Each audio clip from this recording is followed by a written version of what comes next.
What's up, and welcome to Game Glyph. This is Caleb, and I'm going to talk about the game Wild 9. It came out for the PlayStation 1 in 1998. It was made by Sony and Interplay, the same team that made the game Earthworm Jim that we're all extremely familiar with. And in this game, you play as a starring character, which is a character named Wex. And his gimmick ability is that he has this thing on his back called the rig.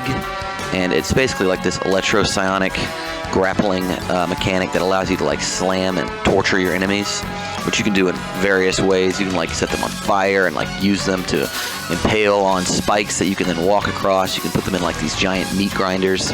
And it's an action-adventure platforming game where you go from planet to planet trying to solve puzzles and shoot enemies with your secondary weapons. And it's actually a really cool game. And I remember when I was a kid that the concept art for this game was really, really awesome. And when I finally got to play it, it didn't quite look as good as I remembered recently. And also, I remember even as a kid playing it for the first time, I wasn't really that impressed with the way the game looked. It's kind of like that 2D, 3D style graphics, which we'll talk more about later. But it's a side-scroller that has some 3D elements. But let's get into some other features of the game.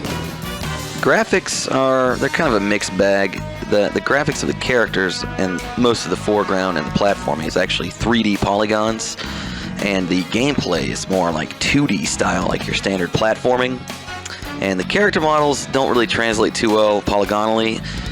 They look great like when they were drawn by hand, and you can tell that some of the same stylistic implications were used to create a character. They were trying to be like a spiritual successor to Earthworm Jim, like really quirky and interesting, but it just didn't really translate too well in the actual game. It ended up being kind of blocky looking, and most of the backgrounds, like this all the way background, is kind of like a static picture, basically.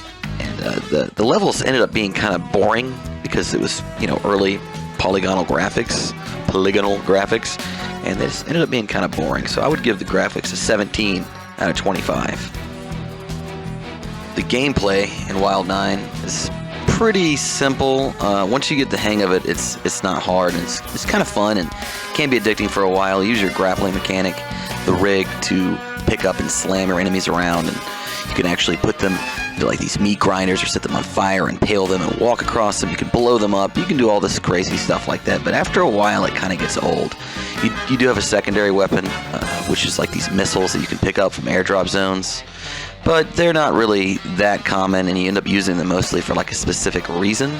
So most of the game ends up being like from left to right of the screen, platforming, jumping, getting on like platforms, and you have to use like your grappling mechanic to like grapple onto a helicopter. And it's pretty fun, but it does seem kind of repetitive and get kind of boring. And it's nowhere near as fun as Earthworm Jim, where you have that sense of exploration. You never know what's around the corner. This game it's pretty linear, and levels they get more interesting. They definitely start out pretty boring, and they do get more interesting, but I don't want to spoil anything by talking about that too much.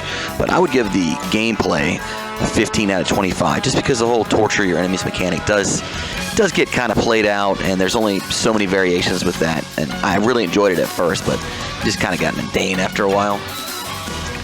The music and sound in Wild 9 is relatively abysmal. The sounds are fine, and there's some voice acting that's decent, and it's pretty minimal, and the explosions are loud and poppy, and the action is fun with the sound, but quite honestly, the music is just terrible. It is like the most derivative 90s techno, just garbage you've ever heard. It sounds completely generic and is entirely forgettable, and for that, I give the sound and music a 10 out of 25.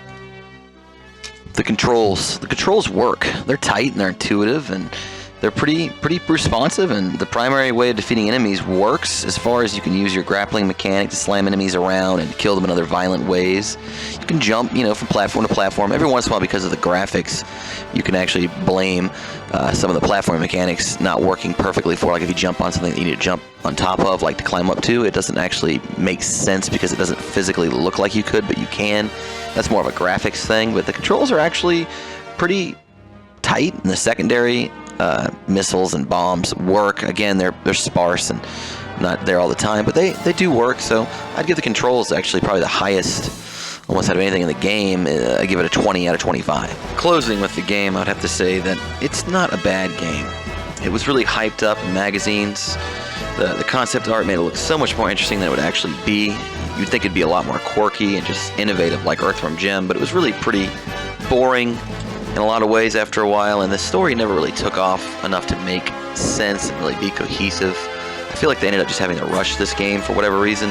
If they had done this game on like the Super Nintendo with sprite-based graphics, it probably would have actually been a lot better, but attempting to create like a spiritual successor to such a juggernaut like Earthworm Jim, good luck. Even with most of the original team there from Interplay and Shiny, I do love that company, but the game just really gets pretty boring and just kind of makes me want to go to sleep talking about it. So what is the final score? What is the Core 4 score? I give the game a 62 out of 100. Just slightly above average, only because the concept art and the idea of it was really good. And there's a lot of pros. The pros being the awesome concept art, the original concept that it is, the tight controls. It was made by Shiny, which I love that company. It's pretty goofy and doesn't take itself too seriously. The cons being, not as numerous as the pros, are just overwhelming in their magnitude. The music is just so generic and dated, just awful retrospectively. Gameplay is really overall pretty repetitive. The graphics, even for PlayStation 1, even for that style of game, pretty boring. Not as good as it could be. But anyways, thanks for listening to Game Glyph and watching my video. Please subscribe and share with your friends. Bye.